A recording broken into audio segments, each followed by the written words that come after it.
Level 5. Future of AI will arise. Level 5 for the road. Steve Outtrim gets you higher. Level 5. Welcome to the Level 5 podcast. I'm Steve Outtrim, and I'm very honoured to welcome back on the pod our very special guest, Dr David Teece. David, good to see you again. Good afternoon, Steve. So today, episode 2, we're talking about self-driving businesses. And maybe to kick it off, I'll start with the reason that we're calling this the Level 5 podcast is that humanity is on this amazing journey of coexistence with AI. And, you know, I think we have a choice of, is it going to be our master or are we going to master it? And within AI is, I think, incredible tools to give humans superpowers. At the same time, there's a lot of risks and threats as well. And this journey of artificial general intelligence has been stated by OpenAI to break down to 5 levels. So level 1 is chatbots, AI that have conversational language, and this is your ChatGPT. You use ChatGPT, David? Are you familiar with that one? I do. All right. So level 2 is reasoners, human-level problem solving. So this would be ChatGPT 5 Pro, which has just come out in the last week or so as we talk. You ask it a problem, it goes away and thinks about it for 20 minutes. And so that's sort of the level of where we are today of shipping product that anyone can buy and get access to, level 2.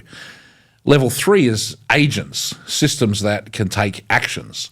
And this is where there's an enormous amount of R&D activity and noise right now in the AI space. The industry is pretty much at this level of agents. Hey, we can make agents. What do we do with these agents? What's the use case? Where's the organization that saved $20 billion because they switched to AI agents? That hasn't really emerged yet. So it's an area where the technology is maybe going a little bit ahead of the market. Then we get to level 4 of AGI, which is innovators. And this is AI that can actually research, think for itself, come up with new ideas, novel inventions. And this is kind of where the AI frontier labs at the moment are in their own research. They're trying to get AI researchers that research AI so that their own understanding of AI can accelerate faster than their competitors. And finally, we come to the 5th level, level 5, which is organizations, an AI that can do the work of an entire organization. It's autonomous organization. And when we get to that point, it's potentially an exciting day for humanity that anyone can start a business. All you need is an idea, and everything else around the business just gets assembled, runs, operates from AI, and you as an entrepreneur kick back and do nothing. But potentially, if all of our lives are under control of these AI businesses with no humans in the loop, that's kind of a scary scenario. So that's sort of what we'll be talking about today with these self-driving businesses. And David, any thoughts on the opening? Yeah, well, in a way, the level 1 through 5 maps a little bit into my capabilities framework because I talk about ordinary capabilities, which are mainly operational, superordinary, and then dynamic capabilities. And level 5 would require an organization or an AI system or a business in a box to have strong dynamic capabilities. So I think that's going to be the last bit if it ever comes. But with respect to many ordinary capabilities, it's already happening. You know, things that are somewhat repetitive, that involve pure logic. You know, these are in the nature of operations and ordinary capabilities. And I think, you know, that's going to get automated fast. It's already happening. But as we climb to the other levels, I think it's going to be not as fast.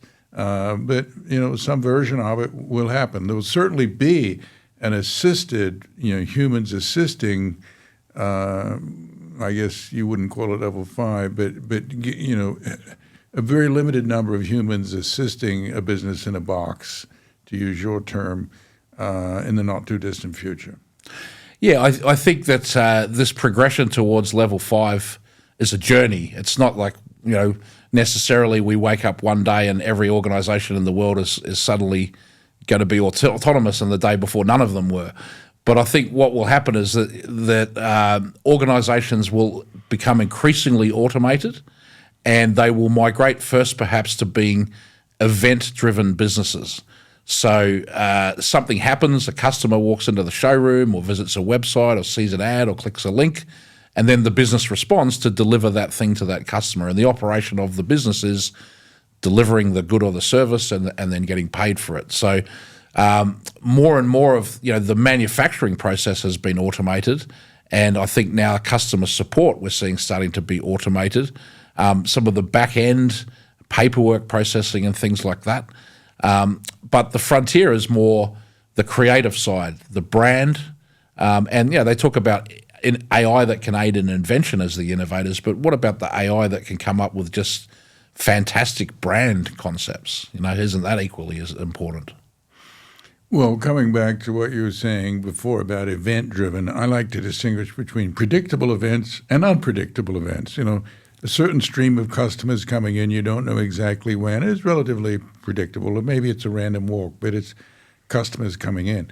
Those types of things, yes, the AI can handle that, will handle that, is handling that in certain activities now. But in terms of the unpredictable, the things that haven't been seen before, that arise with deep uncertainty, that's what, of course, requires dynamic capabilities. And that's the last bit that I think is going to be fully automated. I think humans or human assisted by AI is going to be in that realm for quite some time. So in dynamic capabilities, you have sensing, seizing, and transforming.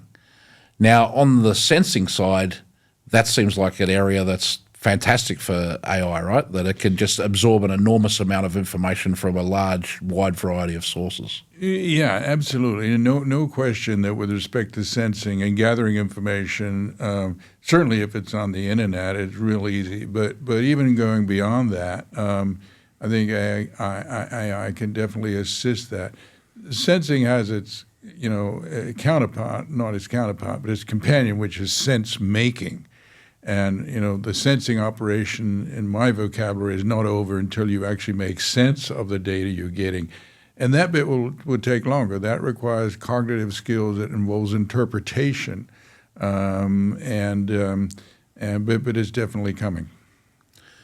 So when you say sense making, what would you think about, say, big data machine learning? Like, let's say FedEx looks at the vehicle traffic from its entire fleet and works out more efficient routes. Is that sense making? That is sense making. But then what happens when a bridge fails or when you perturbate it in major ways? I mean, then maybe it can quickly re-optimize, but if something completely out of the unexpected happens, then it may require a different type of human machine intervention.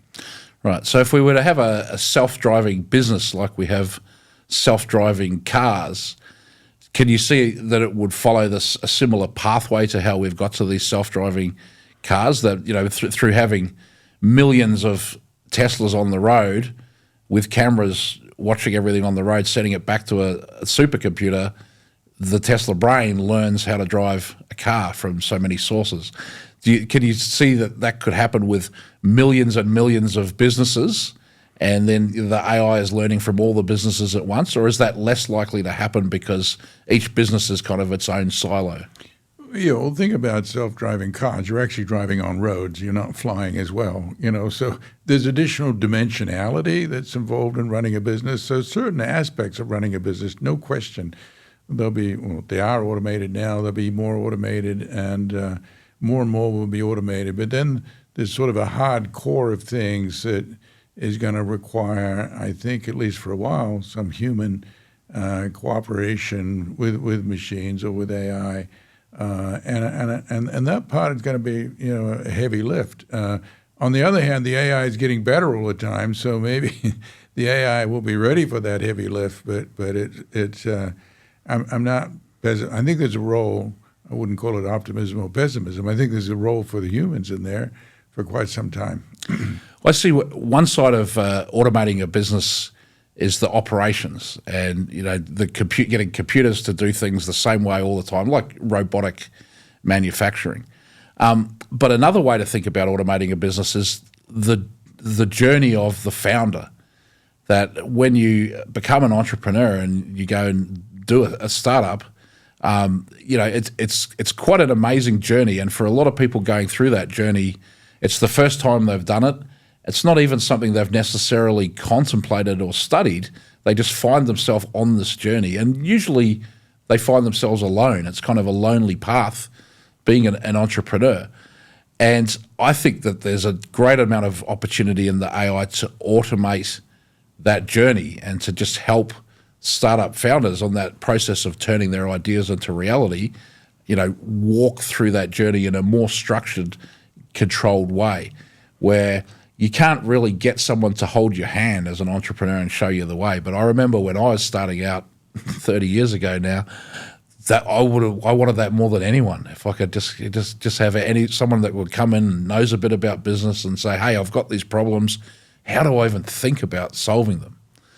You see some chances there? Well, absolutely. But of course, as compared to when you were starting your first business, there's a lot of things like the lean startup model, for instance, which sort of does give a roadmap. But you're quite right to point out there's a lot of specialized knowledge, how to create financial accounts, how to create securities documents. There's a lot of paraphernalia, if you will, around just particularly with securities laws and what have you, taking in money, allocating money, having governance that suits, that is compliant.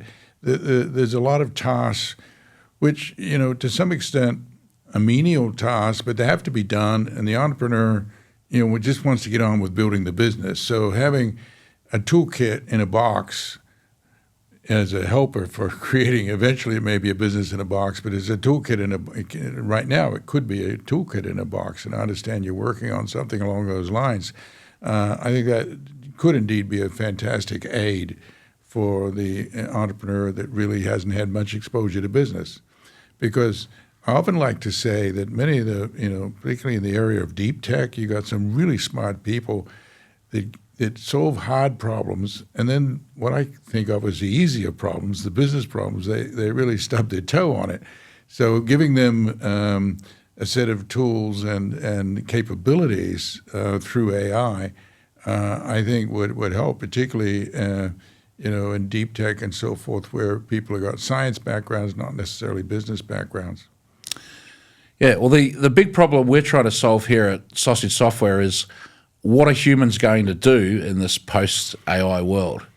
And it's more than just, perhaps AI might take our jobs, or perhaps AI might create new jobs for us, but the capabilities of humans are actually improving.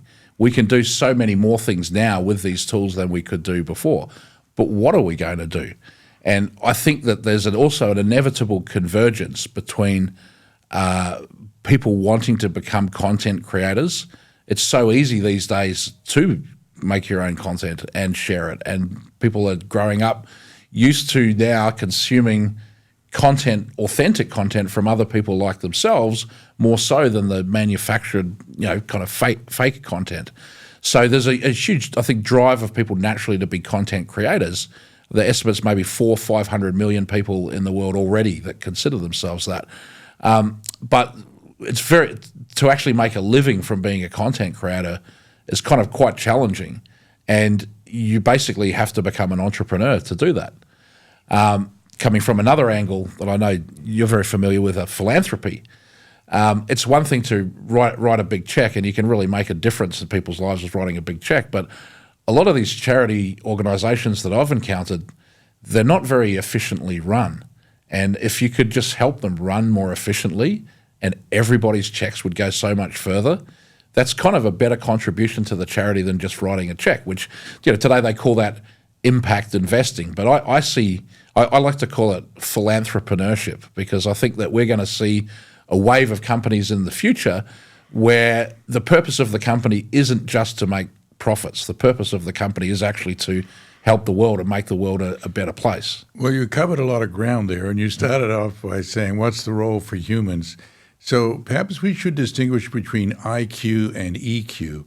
And AI is definitely going to help with anything that requires the IQ, anything that's logical, anything that involves algebraic or mathematical manipulation or even less. Absolutely, AI is a great assistance there. But there's still the emotional side of a business. You got to motivate people to the extent to which there are people left in the companies. You got to motivate them, and maybe the job is even harder if you got choices. You could go to the beach and still get paid while you're at the beach. So I think the role for humans is going to be not just in the difficult stuff around handling deep uncertainty, where I was referring to earlier with respect to dynamic capabilities, but the human side. And it's not just the fact that the human side of however many people are left in the organization, but it's the human side of also understanding the customer. And you can't always get that with better customer data. You can get some of it for sure, and maybe even a lot of it, but you're not going to get all of it. So there is a big residual, and particularly as society advances and people's emotions seem to be more fragile than they used to be. That there is definitely a place left for humans, and but you're right also to see that creative classes, creative people, and creative talents don't often have business talents, and you can put a lot of the required business talents into the AI, and that can help creative people. So I think creative people will be significant beneficiaries of AI. And, does it mean that everybody's going to lose a job? No, I don't think so at all. But it does put a premium on being able to contribute something that the AI can't do. I'm very fascinated by this question of, should AI agents have a personality, and do you need to motivate the AI? And you would think, of course you don't, it's just a computer, but I have to tell you, as someone that's using these systems for many, many hours a day at a pretty deep level, you do have to motivate them. And they can have bad days. They can get bored, and they can lose focus, and they can start doing things they're not supposed to if you don't watch them carefully. And sometimes they need to be micromanaged. And look, that's actually quite frustrating to me as an individual user of these systems. But I could see how you could have AIs whose job was to manage the AIs, and then they could do a much better job than me without the personal frustrations. Well, it goes on and on. You're right. The AI can assist in many things, but there is a deep question about whether, do plants have emotions? Perhaps they do. Perhaps they don't. But I think these problems are at least a decade or so away in part. I mean, in the sense that there's definitely a role for humans for at least a decade or so, and much longer. Yeah. Well, it's I guess whatever we want the role to be, and if we want to transform ourselves as humans, it seems to me that entrepreneurship is the best chance, because it's hard to become someone different when you're doing the same job that you were doing before. So perhaps you can transform yourself by looking for another job, but that's becoming increasingly challenging, I think. I think your point is correct, that individuals can start to function more like organizations with the assistance of AI. And, in the past, you've gone to an organization because it's got other people, other assets that you need to get something done. But as you can accumulate outside of the organizational boundaries a lot of this apparatus at low cost, then it will empower individuals. So, we're an individualistic society. We don't, most people prefer not to work in very large organizations if they have a choice. If they have a choice and they've got the enabling technologies and enabling assets and enabling people or things around them, they would sooner be in control of their own destiny to some extent. Most, not all. So I think there is going to be a transformation, and organizations are empowered by this. Look at Amazon, but so are individuals. There's a bit of a horse race that's going to go on here between who gets empowered the most by AI, who gets assisted the most. Is it the individual or is it the large organization? And I think it's going to be a fun horse race to watch. Yeah, well, there's this term, a solopreneur, that has been around for a while, and basically it's the entrepreneur in the one-person company. Self-employed, I guess, is another way of looking at that. But in the US, there's about 5 million new businesses a year get started. 99% of all businesses are small businesses, but of those 5 million new businesses a year, 4 million of them are started by solopreneurs. In the UK, 1 in 9 people in the workforce is a solopreneur. So in the US, they're estimating maybe as many as 40 or 50 million people fall into this category. So this is just an enormous market of people who are facing all the challenges of a business. And whether you're a big company or a small company, the challenges of business are kind of pretty similar. And yet they're doing it on their own, by themselves. So, yeah, I think definitely there's a lot of opportunities for the AI to just give them tools and empower them. But also I love the thought of, helping some of these solopreneurs get together and not, the journey not having to be quite so lonely. And the question is, how digitally savvy do they have to be? And I think if you're digitally savvy, you can get more assistance right now, at least, than if you're not. The real question is, will AI assist those who are not digitally savvy? Because, otherwise we're stuck with a big underclass. You're obviously reaching to the question is, what's the societal impact of AI? And what we don't want to have is a huge underclass of people that feel left out, that are left out. But if that underclass can be assisted by AI, perhaps even more so than the digitally savvy, because the AI can compensate for a lot of that, then that would be a good news story. But that's something we have to watch carefully. I mean, my fear is, at least, that the non-digitally savvy are going to be left out. Yeah, I remember in the 90s with the rollout of the internet that there was a lot of talk about the digital divide, and it was kind of the same problem, that those who didn't have access to the internet would, significantly miss out, and that we have to do all of these things to look after them. And I think this was effectively used around the world by big tech to sell governments on massive broadband programs that usually actually didn't do anything in the end to bridge the digital divide, but the tech companies made a lot of money.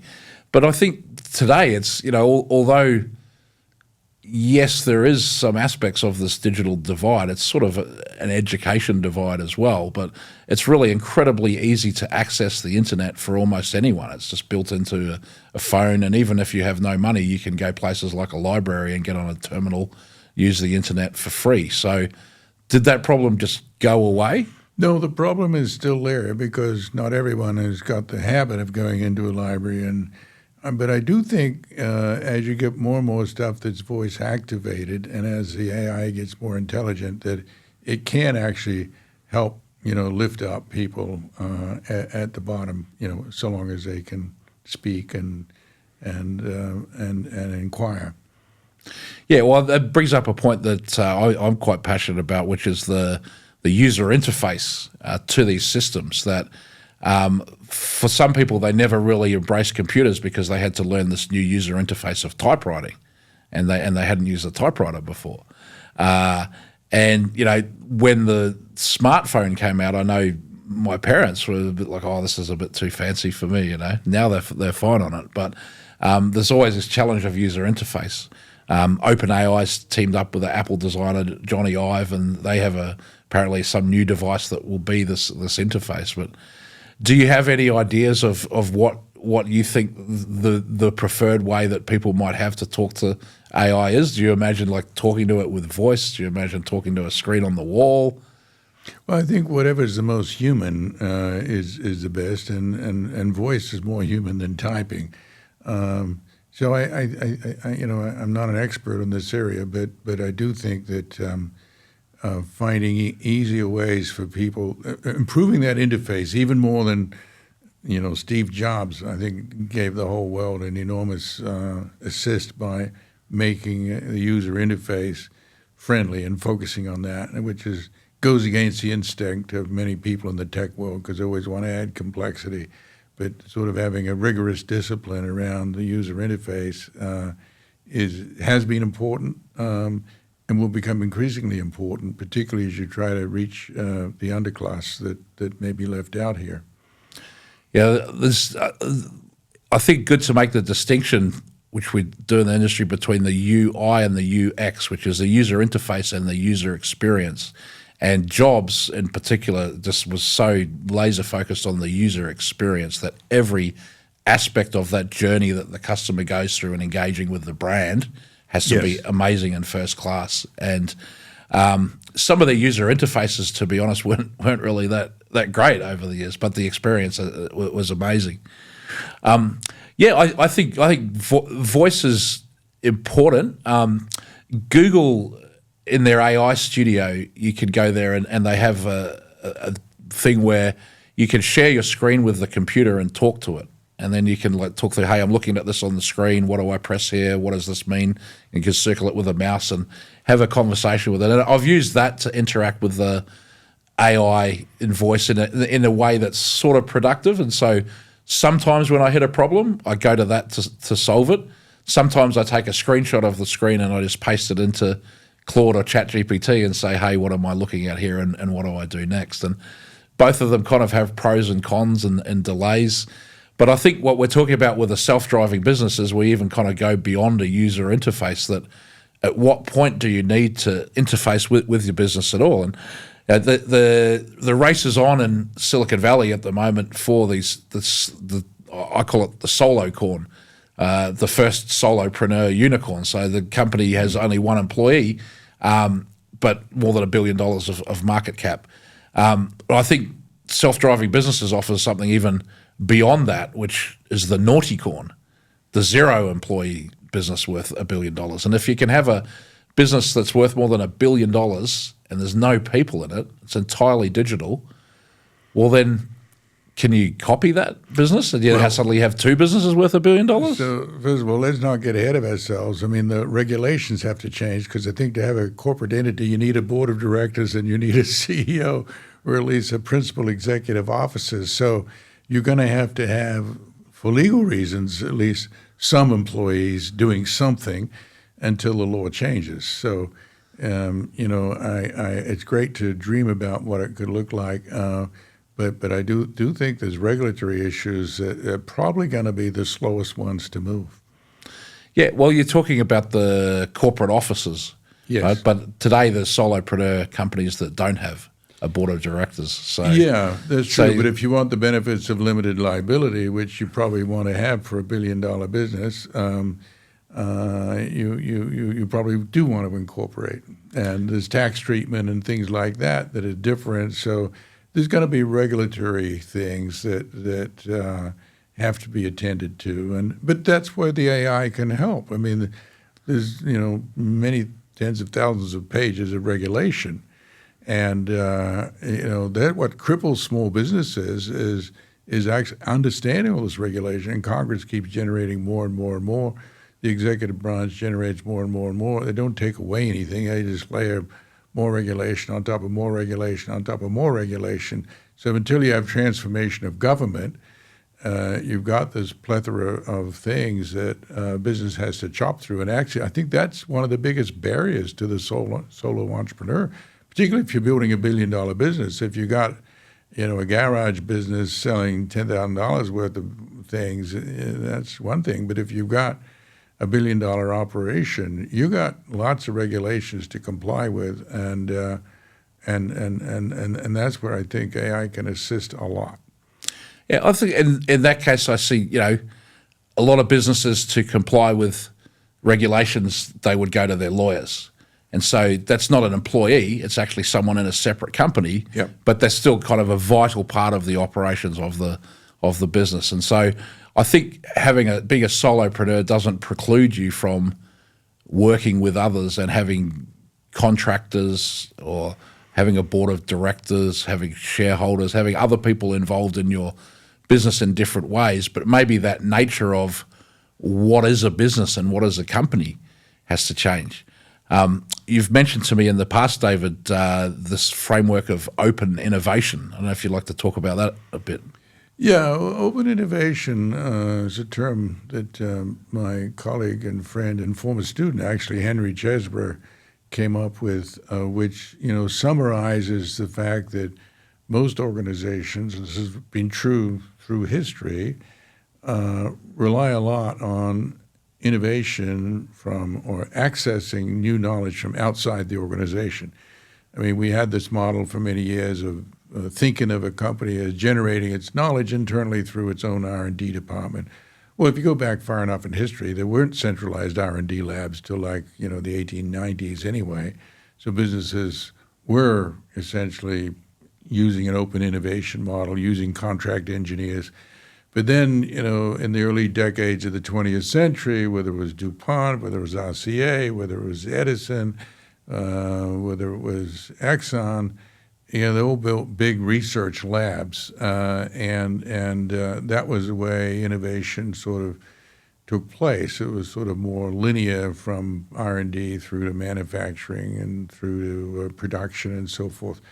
And so we're in a way, we're going back to the way it used to be, where the role of the central R&D lab is diminished. And that's in part because the sources of innovation are so much more diffused now. I mean, in 1950, the United States was 50% of everything in the world. Now we're, 26% of everything if we're lucky. So there's, and the rest of the world, there's been a tremendous leveling up, in part because of the global order the United States created. It enabled other countries to catch up. We made technology available. We created confidence systems of trade.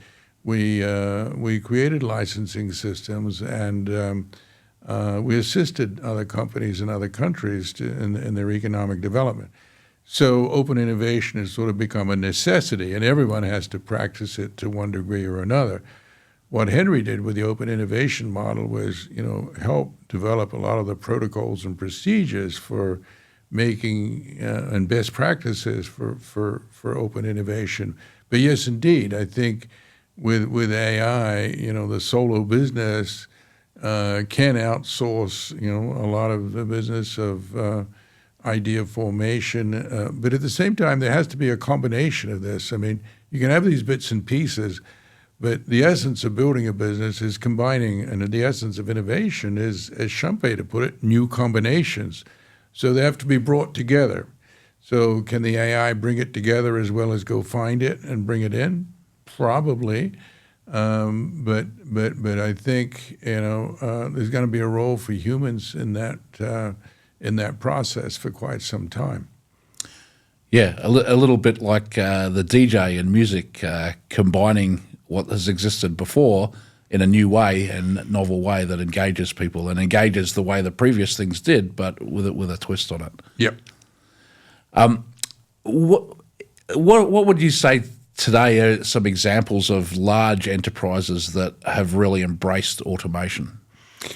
Well, when I think about it, Amazon is probably at the top of the list. When you think about it in a way, people are involved in stuffing boxes at the end, but there are people involved outside of Amazon, of course. So it raises the question, what are the boundaries of Amazon?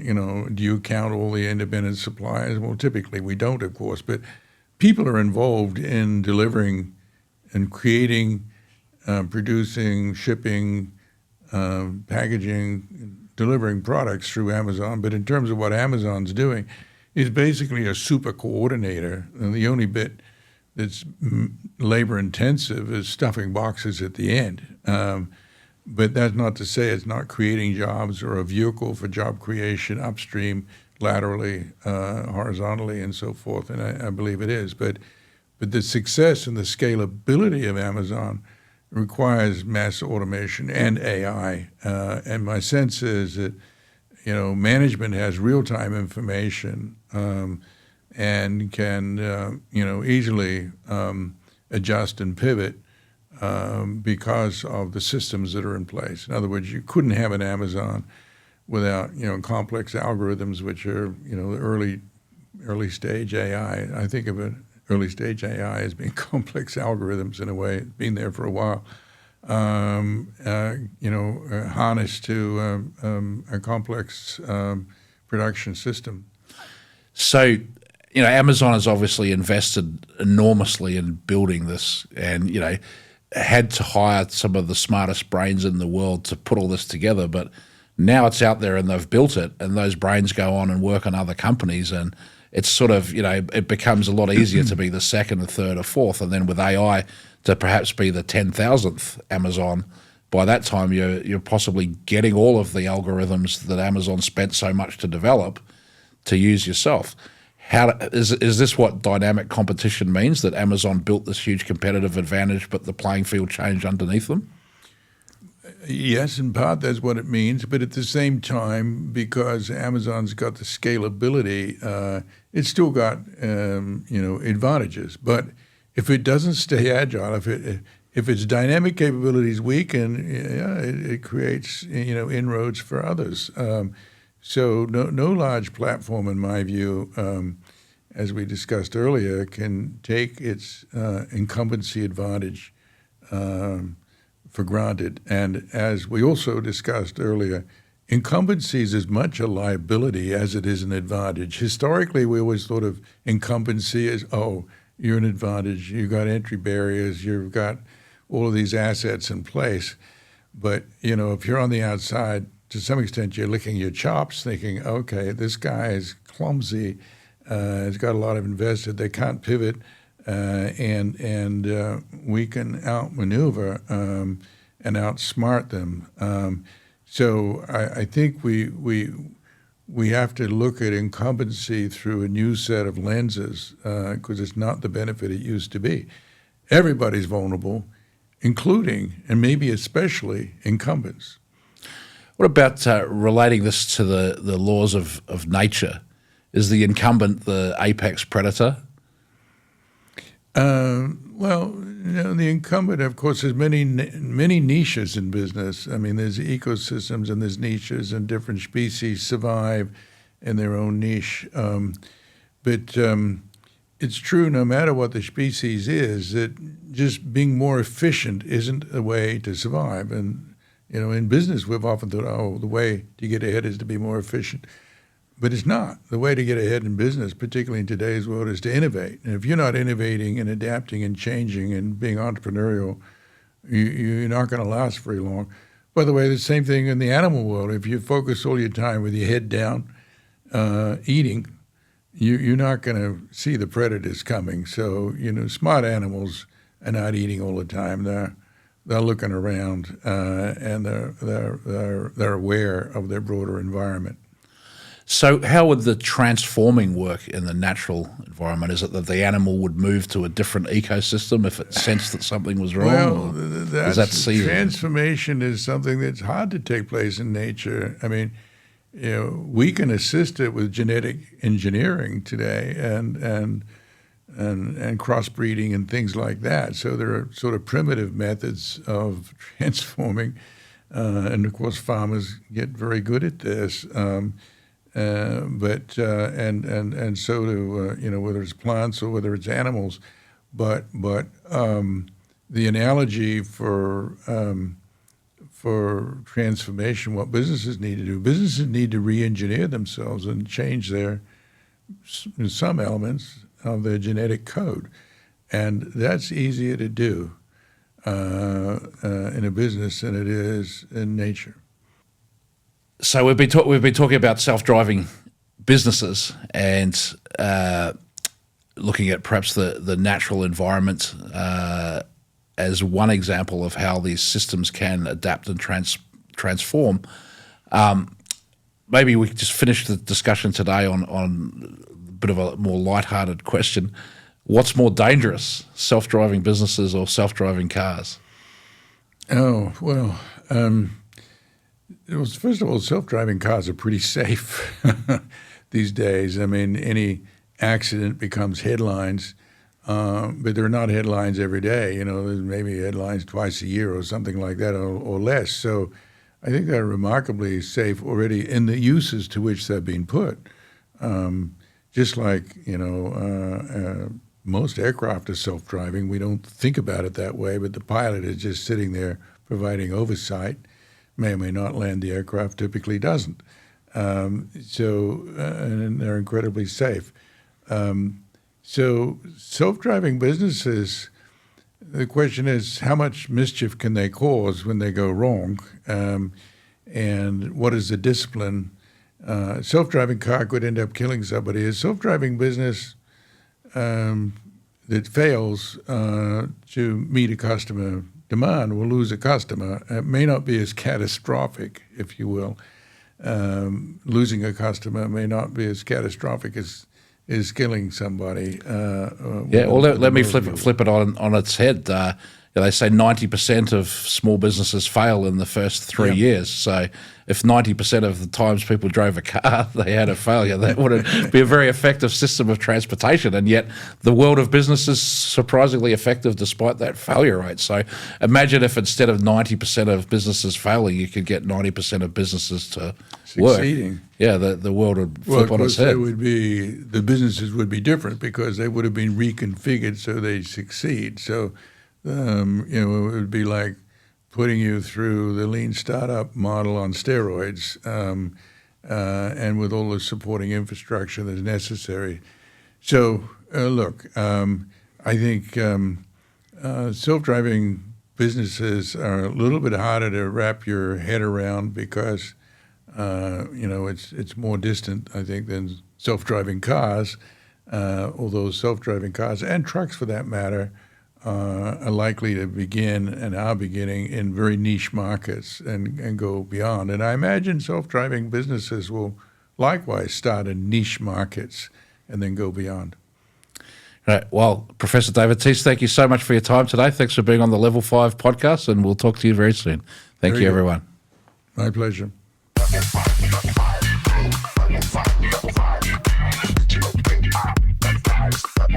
Level 5.